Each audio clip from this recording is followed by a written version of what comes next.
At 6:17 on Tuesday morning, an excavator tore through the fence my father and I had built, and the HOA president stood inside my pasture watching it happen.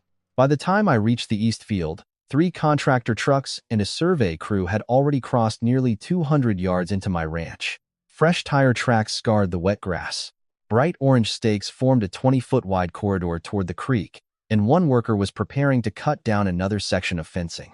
50 yards beyond him stood a large white sign, Future HOA Community Trail and Conservation Area.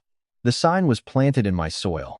Standing proudly beside it was Linda Mercer, president of the subdivision next door. She wore a spotless white jacket, held a folder under one arm, and had 2 HOA board members positioned behind her. A sheriff's deputy had parked his cruiser across my gate, making it difficult for me to bring my truck into the pasture.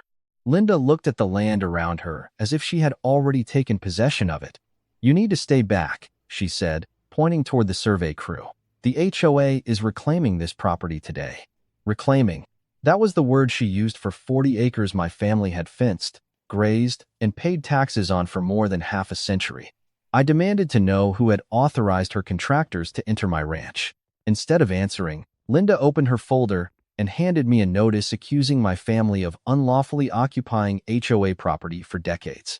According to her documents, my fence was in the wrong place. My pasture was not my pasture.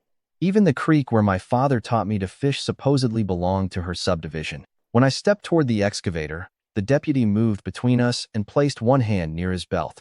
Linda smiled and told the crew to keep working.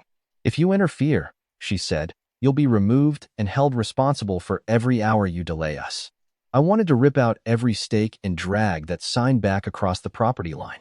But that was exactly the reaction Linda wanted. So I took out my phone and started recording as her contractors measured the fence, photographed my cattle pasture, and marked several mature trees for removal. Before noon, the HOA had posted pictures of my ranch in its community newsletter beneath the words, "40 acres recovered for our residents." They had announced their victory before anyone had examined the original records. And Linda made certain I received one final warning. If I entered the marked corridor again, the HOA would seek an emergency order to keep me off that portion of my own ranch. She believed her survey, her deputy, and her stack of official-looking papers had made the land hers. But later that afternoon, I walked down to the creek and pushed through a wall of thorn-covered brush, less than 200 feet from where Linda had planted her sign. That was when I found something sticking out of the mud. It was old, rusted, and almost completely buried, but the markings on it were still visible. I took one photograph and sent it to someone at the county. His response arrived less than 5 minutes later. "Don't move it. Don't tell the HOA what you found. And do not let that excavator get anywhere near it." Linda was still celebrating when another vehicle pulled up beside her contractors the following morning.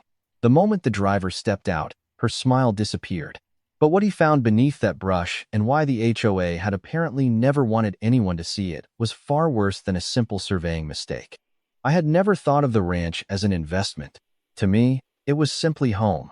The property covered a little more than 100 acres of dry pasture, cottonwood, creek bottom, old fencing, and enough open sky to make the subdivision next door feel like another world. My father had owned it before me, and his father had worked part of the same ground long before the paved roads and decorative entrance signs arrived. The eastern 40 acres were not the most valuable part of the ranch on paper. There were no luxury buildings there, no commercial frontage, and no dramatic views anyone could sell in a brochure. It was mostly grassland, a seasonal creek, a stand of trees, and an old fence line that had been repaired so many times that different generations of wire were still visible in places. But that section mattered to me more than any appraisal could explain. It was where my father taught me how to stretch fence without wasting wire. It was where we used to check cattle before sunrise, where he showed me how to spot erosion after a storm, and where I learned that a property line was not just something printed on a map. It was a responsibility. You maintained your side, respected the other side, and never assumed you had rights over land that did not belong to you. For most of my adult life, that simple rule had been enough. Then the land west of me changed. A development company bought a large tract that had once been open acreage and turned it into an upscale residential community with landscaped entrances, walking paths, retention ponds, decorative fencing, and an HOA. At first, I barely noticed. The construction crews stayed on their side. I stayed on mine, and the new homeowners mostly treated the ranch like part of the scenery. Eventually, the complaints started. There were polite notices about tractor noise, then concerns about dust, then questions about the appearance of my fencing. One HOA email suggested that my barn could negatively affect the visual character of the community, even though my ranch was not inside the subdivision and had never been subject to its covenants. I ignored most of it. My deed did not make me a member of their HOA. I paid county taxes on my own land. I maintained my own roads, fences, and drainage. Their architectural rules had no authority over me. For a while, that seemed to end the matter. Then Linda Mercer became HOA president. Under Linda, the tone changed from irritating to aggressive. She pushed a plan to expand the subdivision's amenities along the ranch boundary with a continuous walking trail, a dog exercise area, landscaping, and what the board called a conservation corridor. The concept looked impressive in their community newsletter. The problem was geography. Their existing common land did not connect cleanly enough to create the loop they wanted. My eastern acreage sat exactly where the missing section needed to be. The first approach was friendly. A representative connected to the developer asked whether I would consider selling a strip of land. I declined. A few months later, the offer became larger and included significantly more acreage. I declined again. I was not holding out for a better price. I simply did not want to sell. After that, the requests stopped feeling like offers. I began receiving notices referring to possible boundary discrepancies. The HOA claimed that an older subdivision map showed the western edge of its property extending farther onto what I had always understood to be my ranch. Linda started referring to my fence line as temporary and historically inaccurate. I still did not believe she could do much with that claim. The county had taxed my family on the full ranch for years. My deed described the acreage I occupied. The fences had been standing longer than the subdivision itself. I assumed the HOA was trying to pressure me into negotiating. That assumption would turn out to be my biggest mistake. Because while I was treating their letters like a nuisance, Linda and the board were quietly building a paper trail designed to make their claim look official. And if you have ever dealt with an HOA, neighbor, or developer that tried to turn persistence into authority, you probably understand how dangerous that can become. Share your thoughts in the comments. And if stories about property rights and legal pushback are useful to you, save this video and subscribe so you do not miss what happened next. The moment I realized this was no longer about buying my land came when a certified envelope arrived at my mailbox. Inside was not another offer. It was a formal notice stating that the HOA intended to take possession of 40 acres I had considered mine my entire life. The certified letter changed everything. It came from an attorney representing the HOA. And unlike the earlier notices, it was written to sound final. The document claimed that a historical subdivision plat placed the western boundary of the HOA farther into my ranch than the fence line my family had maintained for decades. According to their interpretation, nearly 40 acres I had been using, paying taxes on, and maintaining were actually part of an open space tract intended for the subdivision. The letter demanded that I stop using the disputed acreage. It also warned me not to interfere with any survey, inspection, or development activity authorized by the HOA. I read it twice, then a third time. The wording was careful. It did not actually say a judge had ruled against me. It did not say the county had transferred title. It did not include a deed showing that my family had ever sold those acres. But it was designed to feel like all of that had already happened. Within days, Linda began acting as though the letter itself had transferred ownership.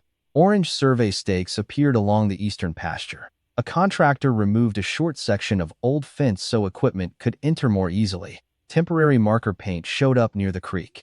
Someone installed a metal post beside my ranch road with a laminated notice identifying the area as future community open space. The first time I saw that sign, I felt something in me shift. Until then, this had been paperwork. Now strangers were physically changing my land. I called the sheriff's office and reported unauthorized entry. A deputy came out, reviewed the documents both sides provided, and explained that he could not determine title in the field. From his perspective, both parties were presenting paperwork and claiming the same ground. Unless there was an immediate criminal issue or a court order, the ownership dispute would have to be handled through civil channels. Linda understood exactly what that meant. She treated the deputy's refusal to remove anyone as permission to continue. Over the next week, contractor trucks entered twice more. One crew measured the fence line. Another marked a broad corridor that appeared to follow the future walking trail shown in the HOA's planning materials. Then, I discovered photographs of my pasture in a community update distributed to homeowners. The message described the land as acreage being recovered for residents after what it called a long-standing boundary error. That phrase bothered me almost as much as the trespassing. Recovered, as if I had stolen it, as if my father had stolen it, as if generations of my family had somehow occupied 40 acres in plain sight while the rightful owners politely waited for an HOA board to notice. The story spread quickly through the neighborhood. Cars began slowing near my fence. People I had never met took pictures from the roadside. One afternoon, I watched a pair of homeowners point toward my barn while studying a printed map. The HOA had turned a complicated property dispute into a simple story where they were protecting community property, and I was the rancher refusing to give it back. Linda pushed harder. The HOA sent me an invoice for survey expenses and legal review costs, claiming my refusal to acknowledge the corrected boundary had forced the association to spend money enforcing its rights. I did not pay it. A second notice warned that if I damaged survey markers or blocked authorized contractors, the HOA would seek an injunction and recovery of attorney's fees. I did not touch the markers. Instead, I photographed every one of them. I measured their distance from the existing fence. I recorded the dates contractors entered. I saved security camera clips from the barn and equipment shed. One camera caught a contractor removing wire from the fence. Another captured an HOA vehicle driving deep enough into the pasture that there was no reasonable argument it had accidentally crossed the boundary. Then I learned the developer was getting involved again. A planning document showed a proposed trail, drainage work, and landscaping extending through the disputed acreage. The drawing treated the 40 acres as if ownership had already been settled. That was the moment I understood Linda was not just trying to frighten me into selling. They were moving ahead with a project. If they could establish enough paperwork, enough contractor activity, enough maps, and enough public statements, they might create the impression that their version of the boundary had always been accepted. I became even more careful. No threats, no damaged equipment, no blocked vehicles, no confrontation they could use against me. Every time someone entered, I documented it. Every letter went into a folder. Every email was saved in 2 places. Every photo was backed up. The pressure kept building until one morning I saw fresh clearing near the creek. Brush had been cut back, and a contractor had marked several trees along the route of the proposed trail. That was no longer just surveying. They were preparing to alter the land. I called the county and asked whether any permits had been approved for work on that parcel. The answer was not clear enough to calm me down, so I drove to the county office myself. That trip would eventually lead me to the first real weakness in the HOA's case. But before I found it, I spent nearly an hour studying the plat Linda's attorney had attached to the demand letter. And in the lower corner, almost lost beneath faded reproduction marks, there was a small survey notation I had never noticed before. It referenced a government section line. At the time, I had no idea how important those few words would become. But they were the first sign that the map Linda was relying on might not mean what she thought it meant. The county office did not give me a dramatic answer that day. What it gave me was something better. Records. I started with the simplest question I could ask. What did the county actually have on file for my ranch? The clerk pulled the current deed, then older recorded documents tied to the parcel. I requested copies of everything I could reasonably connect to the eastern boundary. I also asked for tax maps, prior plats, assessor records, and any subdivision filings related to the development next door. The more paperwork I collected, the less comfortable I became with the HOA's story. Nothing in the chain of title I reviewed showed my family transferring 40 acres to the developer. Nothing showed an easement granting the HOA a trail. Nothing showed a recorded agreement placing my ranch under subdivision covenants. That did not automatically prove the HOA was wrong, but it gave me enough reason to stop treating their claim like settled fact. My next call was to a licensed land surveyor named Mark Ellison. I gave him everything I had. The HOA plat, my deed, older deeds, the county tax records, photos of the existing fence, pictures of every orange stake that had appeared in the pasture. I also gave him the strange notation I had found in the lower corner of the plat. Mark focused on that immediately. The HOA's survey materials relied heavily on a later installed reference point, a rebar pin near the development boundary. But the older documents did not describe the boundary as beginning from that rebar. They referenced a government section line established through an earlier federal survey system. That distinction mattered. A newer marker could be useful, but if it had been placed incorrectly, every measurement projected from it could also be wrong. Mark would not make assumptions. He began tracing the survey history backward. That was exactly what I needed. While he worked, I built my own evidence file. I downloaded every HOA email I had received. I saved the demand letters. I photographed certified mail envelopes with dates visible. I exported security footage showing contractor vehicles entering the pasture. I copied clips showing the fence being disturbed. I wrote down dates, times, plate numbers, company names, and every location where work had occurred. Then I backed all of it up. I also stopped relying on the county's online GIS map. The map was useful for orientation, but even county staff warned that GIS boundaries were not precise enough to resolve a title dispute, so I treated it as supporting context, not proof. What mattered more were recorded instruments, survey monuments, field notes, and the actual legal descriptions attached to the property. The county assessor records still showed my family being taxed on the acreage the HOA claimed was theirs.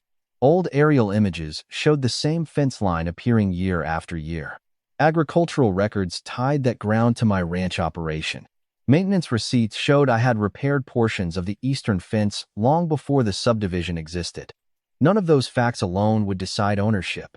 Together, they established something Linda had spent weeks trying to erase. My family's connection to that land was not recent, accidental, or hidden. Then Mark found the first major inconsistency. The location of the rebar pin used by the developer did not align cleanly with the older survey references. The difference was not a few inches. It was enough to raise a serious question about whether the subdivision's western line had been projected from the wrong controlling point. That sent us deeper. Mark requested historical survey information tied to the township and section where the ranch sat. The records traced back to the public land survey system, including older field notes describing the original corner locations and physical references used when the area was surveyed. The language was old. Distances were described differently. Landmarks had changed. Trees mentioned in the field notes were long gone. But one reference caught Mark's attention, a stone monument near the creek corridor. That location was close to the same area where the faded plat notation pointed. We walked the eastern pasture with survey equipment, historical notes, and more patience than I thought I had left. For hours, nothing looked unusual. Then, under brush near a slight rise above the creek, Mark noticed a stone partly buried beneath soil and roots. I wanted to believe we had found it. Mark refused to jump to that conclusion. He photographed it, documented the surrounding ground, took measurements, and recorded its coordinates. He explained that a random old stone meant nothing unless its location, characteristics, and relationship to other evidence matched the historical survey record. That caution made me trust him even more. While he began the process of verifying the monument, I found another problem. A planning file submitted for the proposed trail described the disputed acreage as if the HOA's ownership were already established. The work was being pushed through administrative channels before the title fight had been resolved. That was when my attorney entered the picture. I hired a property lawyer and handed over the entire file. He did not start with threats. He started with preservation. The HOA, developer, and relevant contractors received written notice to preserve emails, maps, survey records, internal communications, photographs, and documents related to the boundary and planned trail. No one could later claim an important file had simply disappeared. We also contacted county planning and code enforcement to determine exactly what work had been authorized, what had only been proposed, and what may have occurred without final approval. The deeper we went, the more I realized how much Linda's confidence depended on nobody checking the foundation underneath it. She had a map. I was building a record. She had statements. I was building evidence. She had contractors in my pasture. I had dates, video, deeds, tax records, aerial images, historical survey notes, and a professional surveyor trying to locate the original controlling boundary. Then Mark called me after completing another round of measurements. The stone near the creek was not sitting in a random location. Its position lined up with the federal field notes far more closely than the developer's rebar did. He still needed to complete the retracement before reaching a final conclusion. But for the first time since the HOA had entered my ranch, the pressure shifted. Because if that old monument was what the records suggested it was, the HOA had not misread my property line by a few feet.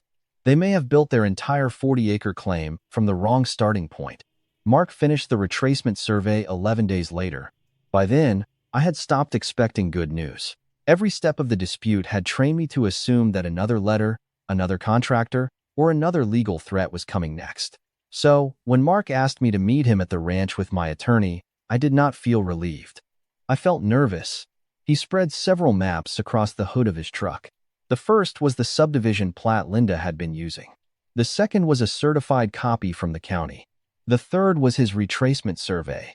And the fourth was a reproduction of the historical federal survey information tied to the section. The difference between them was immediately obvious. The developer's later survey had treated the rebar pin near the subdivision as a practical boundary reference. From that point, its western line had been projected toward my ranch. Mark's work showed that the rebar did not match the controlling historical corner.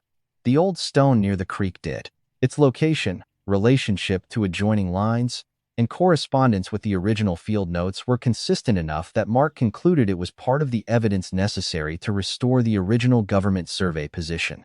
Once he rebuilt the boundary from that controlling framework, the HOA's 40-acre claim collapsed.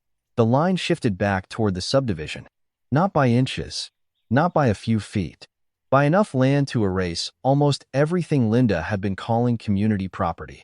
The trail corridor disappeared from my pasture. The supposed conservation tract disappeared. The place where contractors had cut my fence was clearly on my side.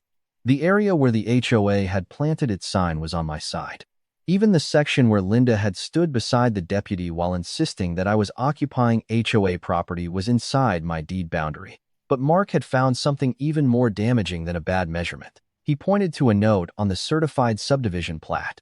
The scanned copy attached to the HOA demand letter was faded, and the notation was barely readable. On the full-size certified record, it was clear. The subdivision's western boundary was tied back to the existing government section line.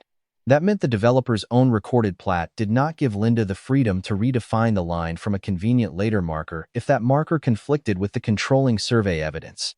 My attorney read the note twice. Then he went back through the title documents. There was still no deed transferring the 40 acres from my family. No recorded dedication. No condemnation proceeding. No easement granting the HOA a recreational trail. No covenant bringing my ranch into the association. No document showing that the HOA had ever acquired legal title to the ground it had been entering. For weeks, Linda had been acting as though the absence of resistance was proof of ownership. Now we had the opposite. A documented chain of title, a professional retracement survey, historical federal survey evidence, and the HOA's own subdivision plat all pointed in the same direction. My attorney sent a formal demand immediately. The HOA was ordered to stop entering the disputed acreage. The developer was instructed to suspend any work tied to that land. The contractor was notified that further entry could create additional exposure now that the boundary had been formally surveyed. The HOA was required to preserve records, remove its claim from planting materials, and address damage already done to the fence and vegetation. Linda responded through counsel. The HOA called Mark's survey an interpretation. That word did not survive very long. County staff reviewed the materials. The recorded plat was compared against the certified copy. The survey methodology was examined. The historical references were checked. And the more people outside the HOA looked at the file, the worse Linda's position became. Then, discovery produced the email that changed the dispute from careless to potentially reckless. Months before the contractors entered my pasture, a consultant working with the developer had warned that the western boundary should be professionally reestablished before any trail expansion moved forward. The message specifically noted that older survey references did not fully reconcile with the later field marker. The consultant did not declare the HOA wrong. He did something more important. He told them the boundary was uncertain. Linda had received that warning. So had at least one board member. Yet afterward, the HOA continued telling residents that ownership was settled. They continued sending notices, accusing me of occupying community land. They continued allowing planning documents to depict the 40 acres as HOA-controlled property, and they continued sending people onto the ranch. That changed the tone of every conversation. The developer began distancing itself from the HOA. The HOA's insurance carrier requested documents. Board members who had supported Linda started asking when she first learned there was a boundary problem. Our attorney demanded restoration costs, survey expenses, legal fees were recoverable, and compensation related to unauthorized entry and property damage.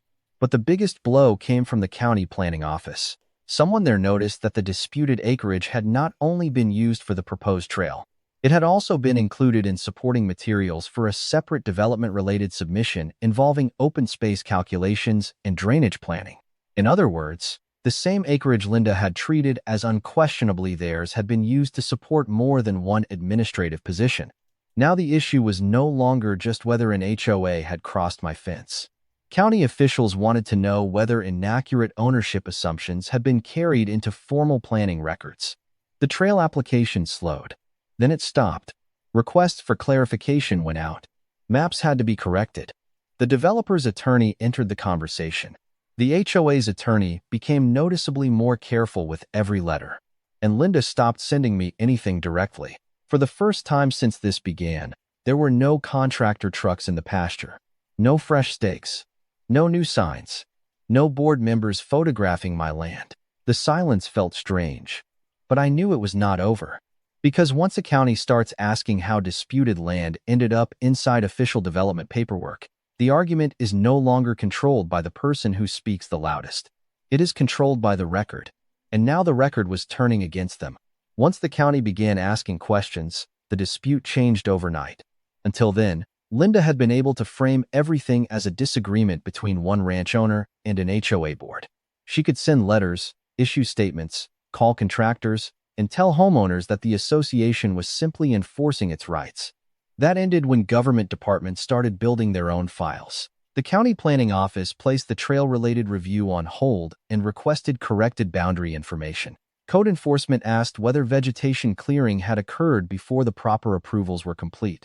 The county survey staff reviewed Mark's retracement alongside the recorded plat and historical survey references. My attorney provided the certified documents, photographs, video, and correspondence.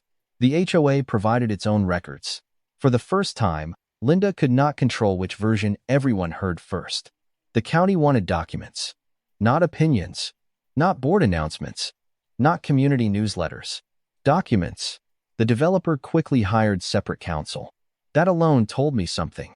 For months, Linda had spoken as though the developer and HOA were standing together. Now the developer's attorney was carefully distinguishing decisions made by the association from decisions made by the company. The contractor did the same. Once the contractor received written notice of the certified boundary survey, its crews stopped entering the ranch. The company requested direction in writing before performing any additional work. Nobody wanted to be the next person caught crossing a documented property line. The sheriff's office was also updated. My attorney provided the deputy's office with the new survey and formal notice of the boundary dispute. The sheriff still was not going to decide title like a judge, but the situation had changed. There was now a professionally retraced boundary, written notice, and evidence showing that everyone involved knew exactly where my claim was. Future entry would be much harder to dismiss as a misunderstanding. Then the county called for a meeting. Representatives from planning, the developer, the HOA, and the relevant survey professionals were asked to address the conflicting maps and explain why disputed acreage had been used in development materials. Linda arrived with the same confidence I had seen at my ranch gate. It did not last. The certified plat was placed beside Mark's retracement. The historical section references were reviewed. The location of the later rebar pin was discussed. Then the email warning about the unresolved boundary was added to the record. That changed the room. The question was no longer simply whether the HOA had relied on a bad map. The question became when the HOA knew that map might be wrong. The developer's representative produced correspondence showing that additional survey work had been recommended before expansion into the western area. The contractor produced its work authorization. The HOA's attorney began answering more questions than Linda did. Every document narrowed the space she had left. A few days later, County staff required revised submissions reflecting the corrected boundary information before the affected planning items could move forward. The proposed trail through my ranch was effectively dead. The open space calculations had to be revisited. Drainage assumptions tied to the disputed acreage had to be corrected. The developer now faced delays because land it had treated as available could no longer be counted that way. And suddenly, the cost of Linda's certainty became visible. The HOA's insurance carrier opened a more serious review of the claim. It wanted to know when the board first received notice of the boundary problem, what actions were taken afterward, and whether unauthorized entry or property damage occurred after that warning. Board members began turning on one another. At the next HOA meeting, residents packed the room. They had seen the legal expenses. They had seen the trail project stall. They had started asking why association money had been spent pursuing land the HOA could not clearly prove it owned. The board could no longer hide behind phrases like historical correction or community recovery. Homeowners wanted dates. They wanted invoices. They wanted emails. They wanted to know who authorized contractors to cross the fence. Most of all, they wanted to know whether Linda had been warned before she sent people onto my ranch. The minutes from that meeting became part of the growing record. Linda tried to defend the board's actions as necessary to protect HOA property, but each justification ran into the same problem. There was still no deed giving them the 40 acres, no easement, no dedication, no final survey supporting their line, and now there was a certified retracement showing the opposite. The county did not arrest anyone. No dramatic raid happened. Nobody needed to be dragged out of a meeting. That was not what made the moment satisfying. What mattered was that the argument had finally moved into a system where confidence had no special value. Every claim required support. Every signature could be traced. Every email had a date. Every map had a source. Linda had spent months behaving as though authority came from her title as HOA president. Now she was sitting in rooms where that title meant almost nothing. The county cared about the plat. The surveyor cared about monuments. The attorney cared about chain of title. The insurer cared about notice and liability. The sheriff cared about documented boundaries and future trespass. And I cared about getting my land back exactly the way it had been before they touched it. That became the final fight. Because stopping the trail was not enough. The fence had been damaged. Vegetation had been cleared. Survey markers and signs had been planted across the pasture. Legal and survey costs had piled up. My attorney made it clear that walking away quietly was no longer an option. If the HOA wanted this dispute to end, it would have to do more than admit the line was wrong. It would have to pay to put the ranch back the way it found it. The case never made it to a full trial. By the time both sides had exchanged enough documents, the HOA's position had become too expensive to defend. The settlement required the association to withdraw its ownership claim to the 40 acres and acknowledge the certified boundary established by the retracement survey. The proposed trail was removed from every plan that crossed my property, and the developer had to revise the materials it had submitted using the disputed acreage. The HOA also had to repair what it had damaged. My fence was rebuilt along the surveyed line. The signs were removed. The temporary access points were closed. Areas where vegetation had been cleared were restored as closely as possible, and the contractor stopped all work on my side of the boundary. The financial part hurt them even more. The HOA's insurer covered portions of the settlement that fell within the policy, but the association still faced deductibles, legal expenses, survey costs, and restoration work. The board had to disclose those expenses to the homeowners, and once residents understood how much money had been spent chasing land the HOA never owned, the political fallout came quickly. Linda did not survive the next board election. Several members who had supported her either resigned or chose not to run again. The new board hired outside counsel to review future property disputes before anyone authorized work beyond the subdivision boundary. The developer redesigned the trail entirely within land it could actually prove it controlled. The county required revised maps and corrected supporting documents. And the 40 acres stayed exactly where they had always been. Behind my fence, under my deed, part of my ranch. For the first time in months, the east pasture became quiet again. No contractor trucks. No orange stakes. No HOA vehicles creeping down the fence line. No letters accusing me of occupying someone else's land. I repaired a section of old wire near the creek myself. I did not build a giant wall. I did not put up insulting signs. I did not try to make the neighborhood miserable. I put the ranch back the way it was supposed to be. There was one small addition. Near the gate, I installed a simple private property sign.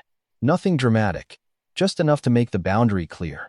A few weeks later, I walked back to the place near the creek where Mark had found the old stone. That small piece of survey history had sat there quietly for generations, while subdivisions were built, boards changed, maps were copied, and people made assumptions. Linda had arrived with contractors, attorneys, notices, and the confidence of someone who believed official-looking paperwork was the same thing as ownership. It was not. What saved the ranch was not anger. It was documentation. The deed mattered. The survey mattered. The county records mattered. The camera footage mattered. The old field notes mattered. And most of all, refusing to react emotionally gave me the time to find them.